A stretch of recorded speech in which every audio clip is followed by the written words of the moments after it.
Muy buenas, señoras, señores, esto es La Noche en Corto, una semana más. Conmigo, faltaría más, Augusto González Braña. ¿Qué tal, Augusto? Muy bien, Gonzalo. No nos hemos ido de puente. No, que va. Lo siento mucho por nuestros espectadores, que hasta el mismo puente les hacemos sufrir. Y yo no sé qué pasa, Gonzalo, últimamente con los estrenos. Supongo que será a nivel nacional, y aquí quizá lo suframos más. Claro. Y es que la semana pasada tuvimos 2 estrenos. Esta semana tenemos uno más, tenemos 3. No sé si hay miedo, si es el Barça-Madrid desde este sábado. Son películas que tienen muy pocas copias, algunas con versión original, y ya sabes que en Alicante no las cogen. Sí, o es que, claro, entra una muy comercial. La semana pasada fue Battleship, esta semana estos Juegos del Hambre, como todo el mundo sabe, y hay cierta resignación a que no se va a poder competir contra ese de Goliat. Pues sí. Y bueno, pero esperemos que la cosa remonte un poco. No, pues ya que estás, hay 3 estrenos, di las que se han quedado fuera, por ejemplo. Sí, porque tenemos 3 estrenos, luego hablaremos de ello, pero quizá lo más interesante, como siempre, se queda fuera, ¿no? Claro. Se ha quedado fuera, quizás una pequeña sorpresa, ¿no? Porque Kiseki, Milagro, de Koreeda, de Yusaku Koreeda, que bueno, sus películas anteriores a trancas y barrancas han ido entrando poco a poco, ¿no? Algunas por Filmoteca, algunas directamente, como Airdoll. Nadie sabe, o Still Walking, ¿no? Uno de los directores japoneses más interesantes, para mi gusto, de los últimos 15 años. Para mí, Nadie sabe, es de las mejores películas que he visto yo en los últimos 10-15 años. Sí, sin director duda. muy sensible, muy urbanita, muy entorno familiar. Y la verdad es que me ha extrañado. Supongo que Antonio Dopazo rescatará la película de la Filmoteca. Luego tenemos una rareza, pero muy interesante, que es Esto no es una película. De Panahi. De Jafar Panahi, como sabéis, director pues juzgado y condenado, ¿no? Por la justicia iraní, creo, a arresto domiciliario, y creo que 20 años durante los que no está inhabilitado para realizar cine. Y bueno, pues eso le ha servido ingeniosamente para rodar una película al estilo documental, prácticamente dentro de su propia casa, de cómo se las arregla para ir filmando, adecuando las escenas, y, digamos, una crítica a la censura hecha desde casa y sorteando la censura, ¿no? La verdad es que es muy interesante, que desgraciadamente pues se ha quedado fuera. Y por último, Si quiero silbar, silbo. Que ya se retrasó, una película que ya se retrasó. Una película de 2010. Sí, sí. Una coproducción entre Rumanía, Suecia y Alemania. Esta quizás es la que menos atención quizá yo le prestaría, porque desde 4 meses, 3 semanas y 2 días nos vienen diciendo que el despertar del cine rumano y demás, y se van estrenando poco a poco películas, yo creo que ninguna llega a la enjundia de aquella, y esta es un drama, no así carcelario, ¿no? De un centro de menores, ¿no? Interesante, pero que se vende con eso del nuevo cine rumano, y bueno, se quería apuntar un poco al carro, pero claro, una película que es de 2010, se estrena dos años después. La verdad es que da que pensar, pero bueno, eso no es para que se quede fuera, desgraciadamente, ¿no? Pues esas 3 películas no han entrado en Alicante. Han entrado otras 3 de las que les hablamos enseguida. Bueno, hoy tenemos un corto, de verdad, desternillante, auténticamente hilarante, muy, muy divertido. Y yo no sé, Augusto, si es para reírse mucho, porque va de 2 yonkis. Exacto, tiene un fondo crítico. Exacto, es un corto dialéctico, no es un plano secuencia, pero casi, porque hay muy pocos planos. Sí. Y es el seguimiento de una conversación, insisto, hilarante, entre 2 yonkis, Antonia San Juan y Luis Miguel Seguí, su marido. Es un corto de Antonia San Juan con Diego Postigo, en el que Luis Miguel Seguí ha colaborado, obviamente. Se llama La China, es un corto de 2005 que ganó premios en la segunda edición del Festival de Cine de Alicante, y también lo emitimos por gentileza del Festival de Cine de Alicante y de su director, Vicente Seba. De verdad, no se lo pierdan porque se van a reír. Es un corto largo de 20 minutos, 21 con créditos, pero merece la pena, pero muy, muy mucho, ¿eh? No se pierdan La China en la segunda parte del programa. Luego lo presentamos más extensamente. Bueno, vamos con los estrenos. Vamos con lo poco que hay. Exacto. Y el primero es una película esperada por cierto sector de público, young adult, un público... Adolescente. Sí, adolescente adulto. Sí.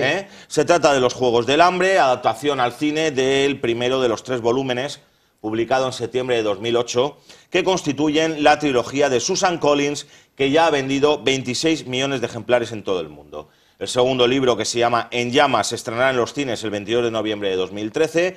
Y el tercero, Sin Sajo, que es un nombre imaginario de un pájaro que identifica a la protagonista, se dividirá en 2 películas, como pasó con la última entrega de Harry Potter. Bueno, pues los Juegos del Hambre nos lleva a un futuro cercano, a Panem, lo que fue Estados Unidos. Sí.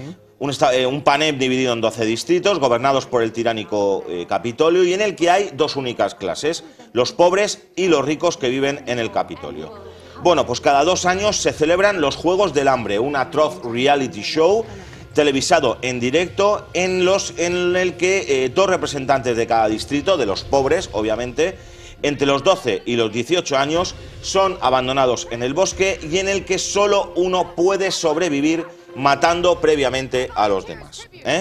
Está interpretada por Jennifer Lawrence, Josh Hutcherson, Liam Hemsworth, el hermano de Chris Hemsworth, el marido de la Pataki, Elizabeth Banks, Woody Harrelson, Wes Bentley, Donald Sutherland, Lenny Kravitz, el cantante Lenny Kravitz, Stanley Tucci y Toby Jones. Dirige Gary Ross, que ha hecho 2 películas, Pleasantville y Sea Biscuit, la del caballo, que no estaban mal, ninguna de las 2. Y 2 horas 20 esta peli, 2 horas 20, ya veremos. Bueno, eso era normal, ¿no? Por la densidad del libro, pues la verdad es que es normal. Bueno, pues ya está aquí, ¿no? Uno de los acontecimientos literarios y cinematográficos del año. Está claro que por lo que hemos visto en las premiers que se han hecho, los preestrenos que se han hecho, pues tiene un público muy definido, que es, ya lo decíamos, ¿no? El público adolescente. Y eso, bueno, pues me da que pensar, ¿no? Por un lado, me parece bien, porque lógicamente esta película seguramente va a dar mucha taquilla, lo cual animará, lógicamente, a que la gente vaya al cine. Pero por otro lado, quizá la exigencia en cuanto a los guiones, para el tipo de público al que va, claro, me da que pensar, ¿no? Recordemos el último boom, que fue Crepúsculo, que efectivamente dio muchísima taquilla, pero a nivel de guión, pues era bastante pobre. Además, está el referente, está en todas las revistas, todas las críticas de Battle Royale. Sí, la película japonesa, que tuvo una segunda parte. Se estrenó en Vista Hermosa hace años. Exacto, y bueno, seguramente no será tan cruda como aquella, pero prácticamente lo que es la historia principal es muy parecida, ¿no? E incluso, si recuerdas, en los años 80, Perseguido, con Arnold Schwarzenegger, más o menos no es lo mismo, pero prácticamente lo que es la historia de fondo es bastante parecida, ¿no? Lo que viene a decir, ¿no? Su gran hándicap, pues puede ser perfectamente, lo que tú decías, esas casi 2 horas y media que ronda, pero claro, o eso o dividirla en 2 partes, que es lo que van a hacer en la última entrega.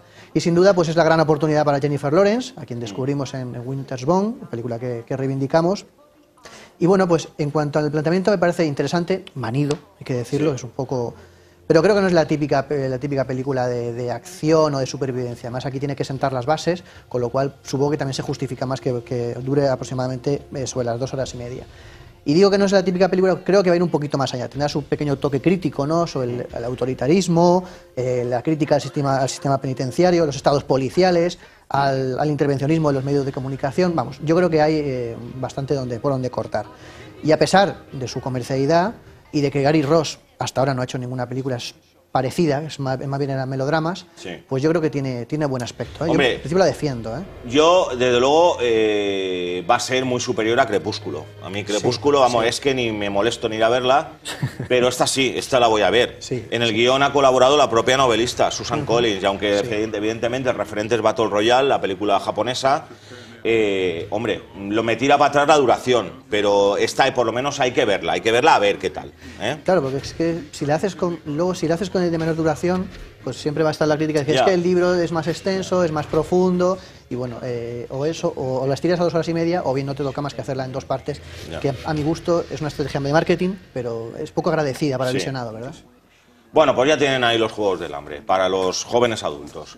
Segundo estreno, La pesca del salmón en Yemen, película británica dirigida por el sueco Lasse Hallström, el realizador, entre otras muchas pelis, de A quien ama Gilbert Grape, Las normas de la casa de la sidra, Chocolat o Una vida por delante. Está protagonizada por Ewan McGregor, Emily Blunt y Christine Scott Thomas. Y hay que decir que a pesar del título, no es un documental. No es un documental sobre la pesca del salmón en Yemen. Además, en Yemen, pescar salmones, se habrán dado cuenta como que algo falla, ¿no? Y es que eso es la película, ¿no? Es de un funcionario del Ministerio de Agricultura y Pesca británico que es enviado a Yemen para complacer un sueño, una locura de un jeque. Introducir el salmón en los poco caudalosos ríos del país, que apenas tienen agua, y así potenciar la pesca con mosca de la que está obsesionado. Y allí este funcionario conocerá a la representante del jeque de la que se enamorará. Y tanto, claro, es Emily Blunt, como para no enamorarse. Bueno, pues la última película de Lasse Hallström, Augusto, bueno, melodrama, comedia dramática y tal, así, bueno, hay que verla, hay que verla. Sí, sin duda. Bueno, es un título, la verdad, que es inquietante, ¿verdad? Yo también lo pensé, ¿no? Digo, esto es un documental de National Geographic, esos que todos vemos, ¿no? Después de comer, ¿no?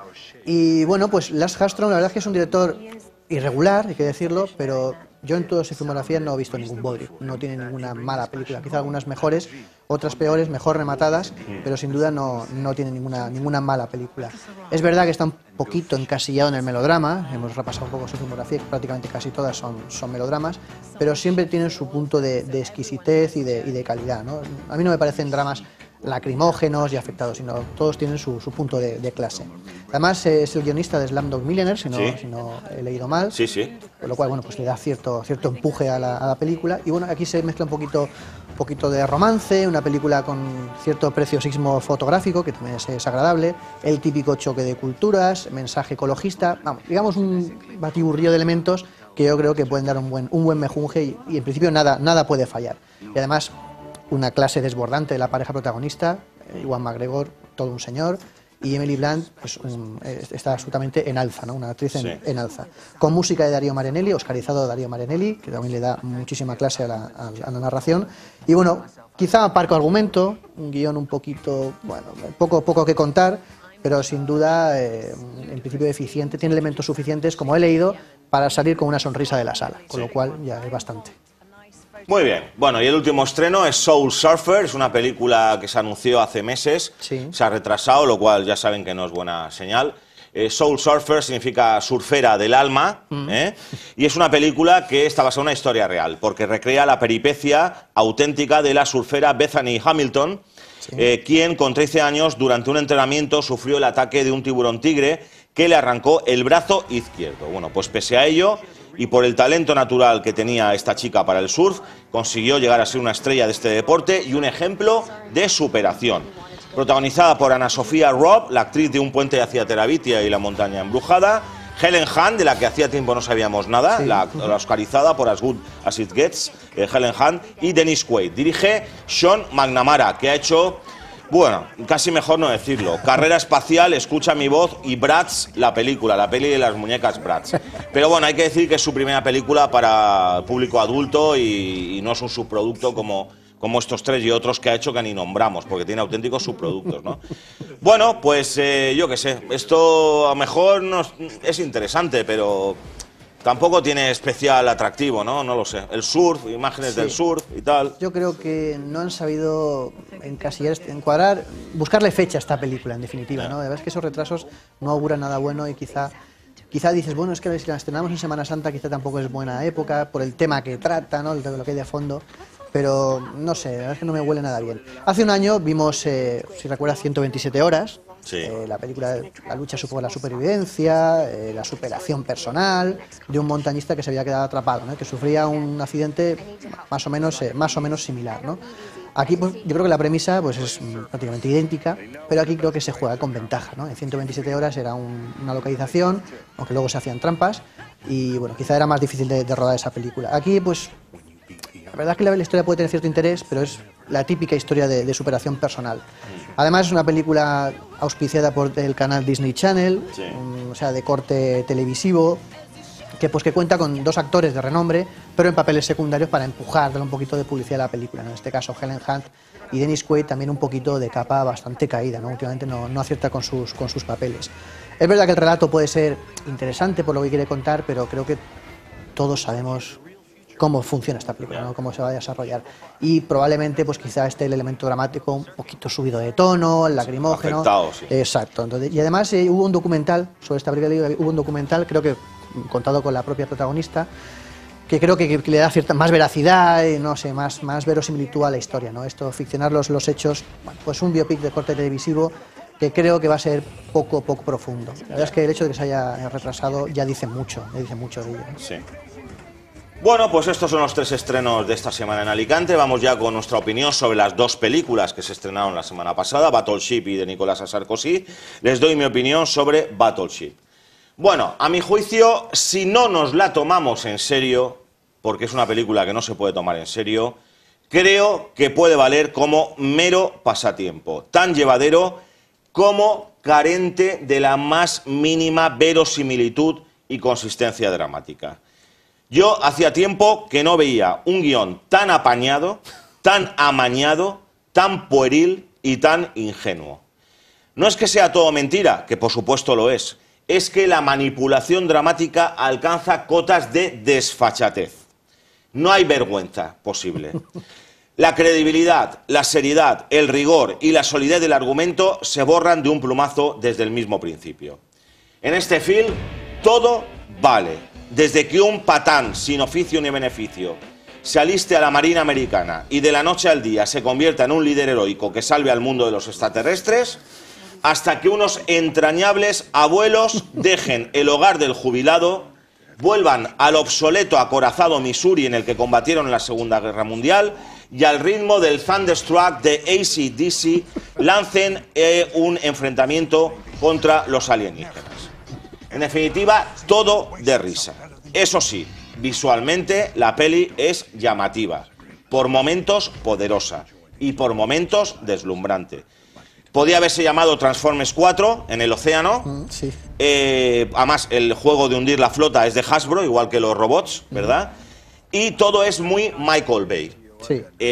Todo aparatoso, ruidoso, con una producción descomunal de 200 millones de dólares, ritmo y montaje frenéticos, todo apabulla, muy agresiva, ¿verdad?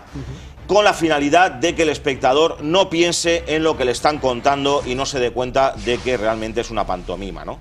De que se deje llevar por esta orgía de destrozos y batallas. Por cierto, y termino, al final de los créditos hay una secuencia que dura un par de minutos que enlaza con una segunda parte. Sí. Los créditos finales duran casi 10 minutos, pero si se esperan, no hay un plano sorpresa, no, hay una secuencia entera de 2 minutos. Pero hay que tragarse los créditos. Que no voy a decir nada más por si... ahora tienen que esperar los 10 minutos casi que duran los créditos finales, pero una secuencia completa. Bueno, ¿qué te ha parecido a ti el Battleship? Yo no soy tan indulgente, Gonzalo. Yo ya voy teniendo años y voy perdiendo demasiado tiempo en la sala de cine. A mí me parece un bodrio sí, monumental que pues trata de justificar el todo vale, ¿no? Mediante un relato inexistente, pues que esconde su multitud de efectos, pues detrás de eso, un aluvión de escenas de acción, repetitivas, cansinas y creo que dotadas de poco o nulo brillo, ¿no? En cuanto a la narración en sí. El argumento, tú lo decías, es lo más bobo que te puedes echar a la cara, además de manido y completamente ingenuo. Eso de que el protagonista se alista al ejército para conquistar a su novia, me parece lo más estúpido que te puedes echar a la cara, ¿no?